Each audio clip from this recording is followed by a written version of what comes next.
ભાઈ રમણીકભાઈ કોટડિયા બોલું છું. આપને જે પ્રશ્નો એકી સાથે પૂછી નાખો એટલે પછી હું એક ધારો જવાબ આપું, વચ્ચે વચ્ચે ડિસ્ટર્બન્સ ન થાય. શું પૂછવાનું છે? સર, હું એ જાણવા માંગુ છું કે તમને એક દૂરદર્શનની આપણા ક્યારે વર્ષો પહેલાની નોંધ પડેલી છે, એનો મતલબ શું થાય કે ભાઈ મને એક વસ્તુની ખબર શું પડેલું છે? એક નોંધ પડેલી છે કે દૂરગસ્તી એવું કંઈક લખેલું છે.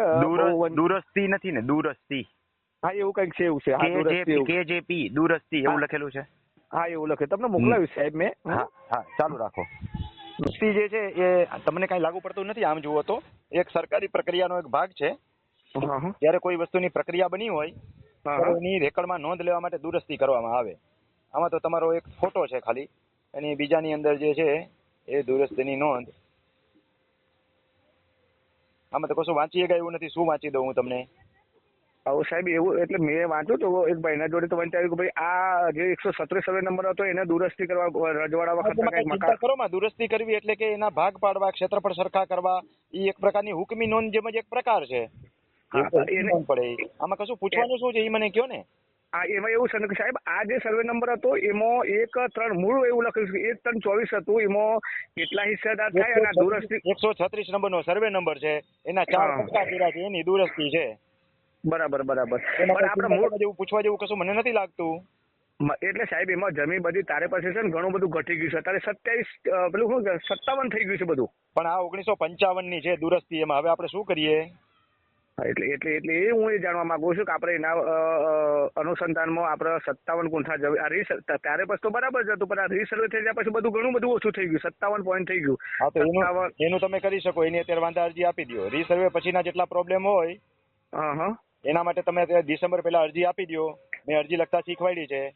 એ પણ કરી નાખો. તમે કેટલા સાંભળો છો ને તમારા પ્રશ્ન જ ન પૂછવો પડે. એટલે આ મૂળ જમીન કેટલા વીઘા થાય મને કઈ ખબર નહીં પડતી.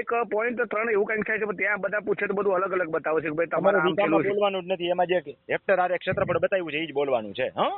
હા, 1-3-24 એવું લખેલું છે. 1-3-24 લખેલું છે. 1-3-24 એટલે 3 એકર થી થોડી ઓછી થઈ. હા, બરાબર. 1-0-3 છે ને, 1-3 નથી, 1-0-3 છે. 1-3-0 હોય તો 3 એકર થી વધારે થઈ.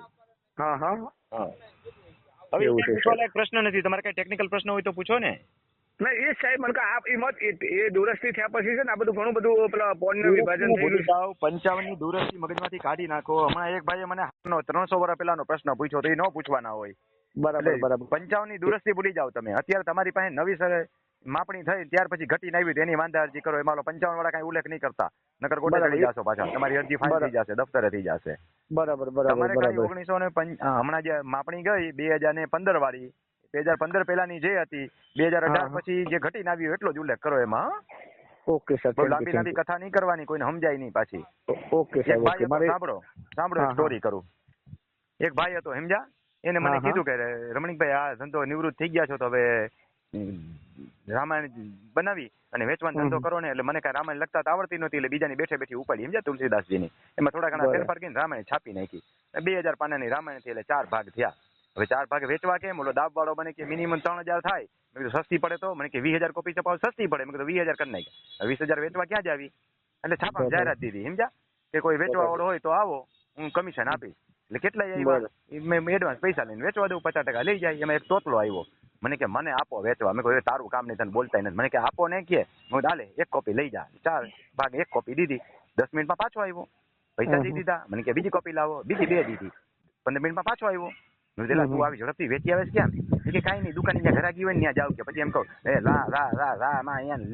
લેવી છે કે આખી વાંચી સંભળાવું? એટલે કે ઓલો લઈ લે કે. સમજાણું? એટલે 300 વર્ષ પહેલાની રામાયણ સંભળાવવાની ન હોય. 55 વર્ષ પહેલાની નોંધની ચર્ચા કરશો ને તો આ રામાયણ વાળા જેવું થાય. તમારી અરજી દફતરે થઈ જાય. તમારે ખાલી 2015 વાળી 2018 ના તફાવત વાળી જ દાવો કરવાનો. આવો સાહેબ, હું છે જ્યારથી તમારું આ તમે ચાલુ કર્યું છે સેવા કરવાનું ત્યારથી 0. તમને નથી સંભળાવી. ઓલા 300 વર્ષનો પ્રશ્ન મને પૂછ્યો તો એના માટે સંભળાવી જ નહીં. બરાબર. હું તમારું જ્યારથી તમે ચાલુ કર્યું છે ને મારે હું ગ્રુપમાં લગભગ 1 મહિના પછી જોઈન થઈ ગયો ત્યારથી હું રાતે પણ ઉઠીને તમારા બધા ખેડૂતો સારું કામ કરું છું. અને હું એવું વિચારું છું કે મારું ગામ તો રાજકોટ ડિસ્ટ્રિક્ટ છે, લગભગ 400 કિલોમીટર. નામ નહીં આપતા. 400 કિલો એટલે આપણે ત્યાં તમારું પેલું શું કહેવાય સેમિનાર કરવાનું મારી ઈચ્છા છે. એમ આવતી વખતે હશે તો હું નંબર સેવ કરી લઉં છું. વોટ્સએપમાં તમારું નામ લખો એટલે સેવ કરી નાખીને તમને જાણે કરીશ. એક અલગથી ગ્રુપ બનાવ્યું છે, એડ કરી દઈશ. આપણે શું છે કે આપણે થોડા એવું છે એટલે આપણા ખર્ચેથી તમને આપણા ખર્ચેથી ખેડૂતો તમારે તો એટલા બધા પછી છે નહીં. અહીંયા કરતા રમણીકભાઈ ત્યાં બોલાવો ને, તમારા ગામમાં 50 ખેડૂતને ભેગા કરો, હું સેમિનાર માટે ત્યાં આવીશ. હા એ જ કેવું છે સાહેબ, એક રૂપિયો તમારે નથી ખર્ચવાનો મારા માટે. અરે સાહેબ, હા એ જ સાહેબ, હું એવું કે ભાઈ હું તમને ત્યાં મારા ગામની અંદર બોલાવું અને બધા ખેડૂતોને ભેગા કરું તો ખેડૂતોએ જાણે અને એક તમારો અભિપ્રાય અમને જાણવા મળે. 100% આવીશ. કોઈના પેપર ચેક કરવાના છે એ ચેક કરી દઈશ, કોઈના પ્રશ્નોના જવાબ હશે એ મળશે. અને એક તો હું દૂરથી આવીશ એટલે તરત વહી નહીં જાઉં, તમારી ઘરે રાતવાસોય કરીશ, તો રાતના બેસીને 10-20 ખેડૂતો હોય એની સાથે ચર્ચા હોય થશે પર્સનલી. લોકલ હોય ને અહીંથી 40-50 કિલોમીટર હું જઈને તરત આવતો રહું, સમજ્યા? હવે 400 કિલોમીટર દેખીતું છે કે મારે આગલા દિવસે આવી જવું પડે. બરાબર. તો ત્યારે નિરાતે બેસીને કોઈના પ્રશ્નો હોય તો એના ઉકેલે આવે.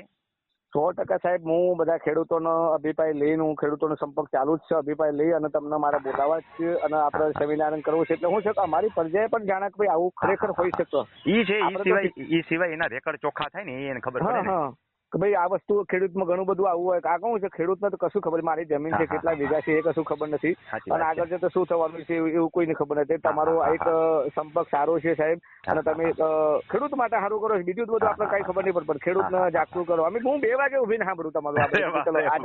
આજે હું મૂક્યું આપણે શું છે દિવસમાં અમે થોડો હું બિઝનેસ કરું એટલે દિવસમાં ટાઈમ નથી, રાત્રે 2 વાગે ભાઈ આજે સાહેબ શું મૂક્યું એમ એક પણ એવું નહીં મળે કે તમારું 100%. બીજું વસ્તુ હું જોતો જ નહીં મળું પણ આપણને બીજા વસ્તુમાં ઇન્ટરેસ્ટ નહીં મળે. વાહ સરસ. હા ઓકે સાહેબ, થેન્ક યુ. નામ અને ગામ લખો WhatsApp માં એટલે નંબર સેવ કરી લો.